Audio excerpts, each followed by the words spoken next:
Hey, in today's video, I'm gonna show you how to grow watermelons inside containers. That's right.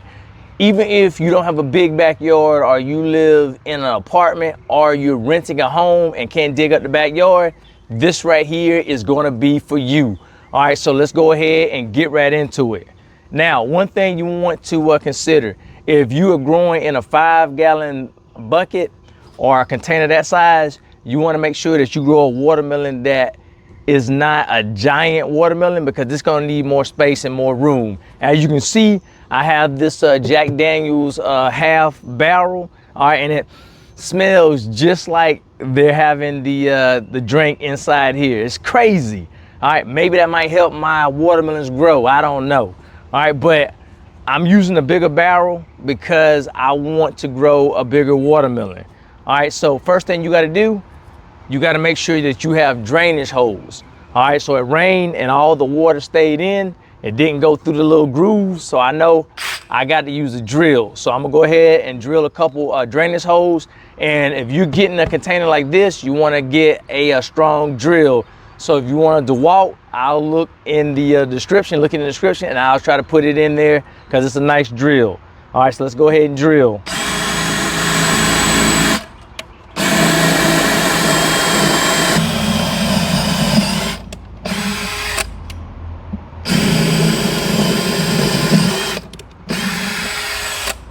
All right, so I just got finished with the drill. I got carried away. I love this powerful drill. So look in the description below if you need a drill. All right, so what I'm gonna do next is I'm gonna go ahead and put my first layer of compost in, and I use black cow. I love black cow because I have a lot of success with it. All right, so, and you know, you can go to the local big box store, or you can go to Lowe's to pick up black cow. All right, so that's gonna be my first layer. Wait till you see the fertilizer that I'm gonna use. All right, so I'm gonna go ahead and dump it in here. Now, when you're setting your barrel up, you wanna make sure that you set it up in the area that get, I would say, 8 hours of sunlight. Some people say 6 to 8, but I think the more sun, the better. So just be mindful of that. I'm breaking up these big chunks because I want my soil to be nice and loose so that the roots can go all the way down. Because just remember, this container, the roots are gonna stay in here the entire time. It can't go through the ground because this is all we got. All right, so I wanna make sure that I get it nice and fluffy. So I'm breaking up the big compact areas. All right, so what I'm gonna do is, in this bucket, now, I've done this with an in-ground garden. I have not done this with a container garden, so I'm gonna see for the first time. So you may want to avoid this step, or you may not, but I know it worked in the in-ground garden, so I'm gonna try it now. So my secret fertilizer that I'm getting ready to make room for, is I'm gonna use some fish scraps, and here's my fish.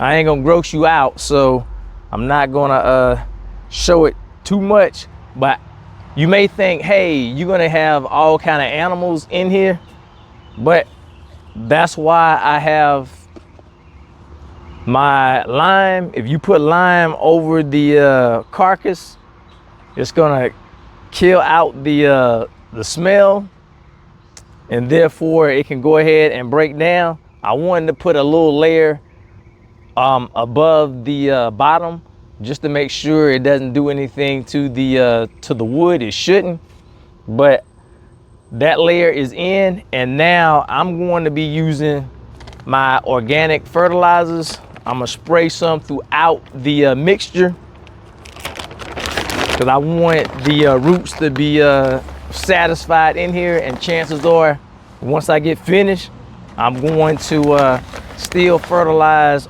over top. Now I have my blood meal, and you know your blood meal is for your nitrogen. You want to make sure that those leaves are nice and green. Helps out with photosynthesis. I'm trying to move back a little bit. I know I probably should have a mask on, so I'm gonna stand up a little bit so that settles down.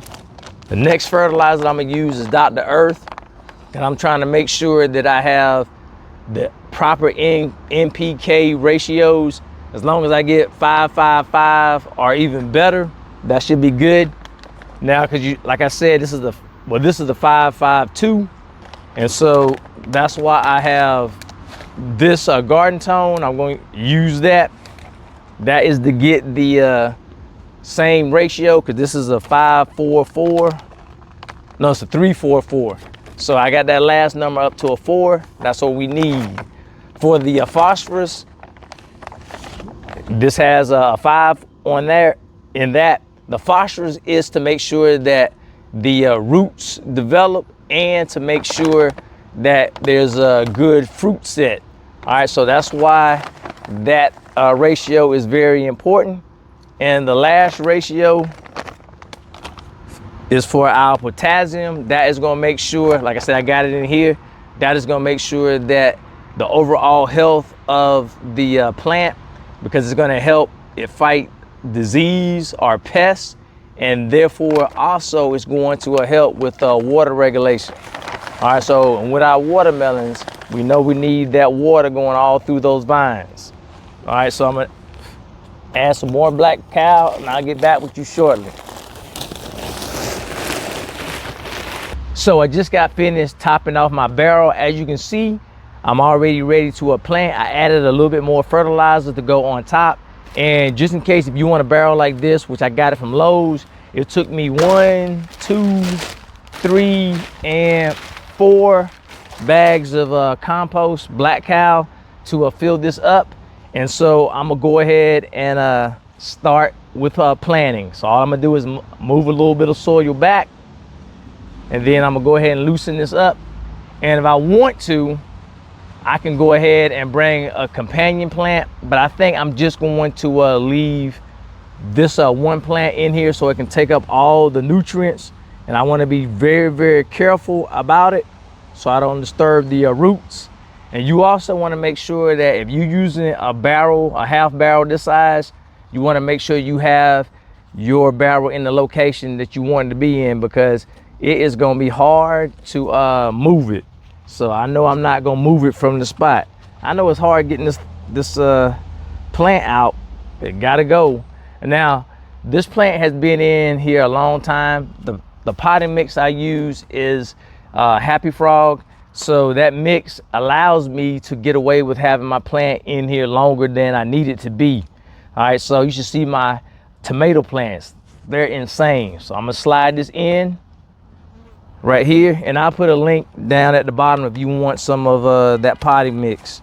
And so what I'm going to add, like I said before, I'm gonna go ahead and add the alfalfa pellets, and I'm just gonna put it along the sides, because when it gets its water, it's gonna break down over time, and that's what we want.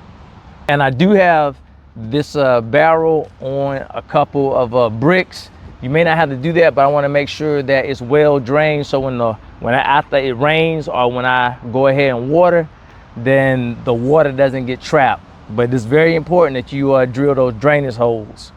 All right, so all I'm gonna do now is get some water to put on my plant, and then we're gonna be good to go for now. Now I have some more fish in here, so it's gonna be some of that water. I'm just gonna put it around just like that. And then the other thing is, chances are I will come back and mulch the top, because there's one thing you got to remember: since it is in a container and not in ground, you're going to have to water a lot more. All right, so just be mindful of that, because if you don't, then the sun is going to cook these plants, and I don't want that to happen. So you are going to have to water more. So what do you think about growing watermelons in containers? You don't need a big container like this, but you can use a 5-gallon bucket. Just make sure that you don't try to grow giant watermelons. Look at the varieties. That will be important for you. I also want to know your thoughts about the fish scraps. You think it's going to work in the container? Because I've done it before in ground and it was amazing. I just want to see how that's going to work.